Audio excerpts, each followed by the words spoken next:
राज्यात गोहत्याबंदी कायदा लागू असतानाही नाशिक शहरात कत्तलीसाठी जिवंत गोवंश घेऊन जात असल्याचा धक्कादायक प्रकार समोर आलाय। वडाळागाव परिसरातील साठेनगरमध्ये एनडी सरकार गोडाऊन जवळील एका पत्र्याच्या शेडमध्ये कत्तलीसाठी गोवंश जनावरे अंडे जात असल्याची गोपनीय माहिती गुन्हे शाखेला मिळाली होती। या माहितीच्या आधारे गुन्हे शाखा युनिट 2च्या पथकाने संबंधित ठिकाणी सापळा रचला। यावेळी पोलिसांनी कारवाई करत रिजवान कुरेशी आणि अनिश कुरेशी या दोघांना ताब्यात घेतलं। पोलिसांनी केलेल्या या कारवाईत कत्तलीसाठी बांधून ठेवलेल्या 5 जिवंत गायींची सुटका करण्यात आली।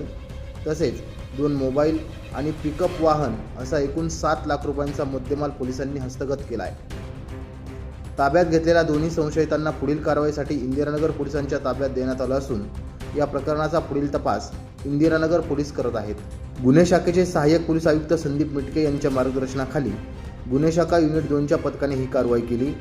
पोलिसांच्या या कारवाईमुळे कत्तलीसाठी नेण्यात येणाऱ्या 5 गायींची सुटका झाली आहे। मात्र राज्यात गोहत्याबंदी कायदा सुरू असतानाही नाशिकमध्ये सर्रासपणे गोहत्या केली जाते।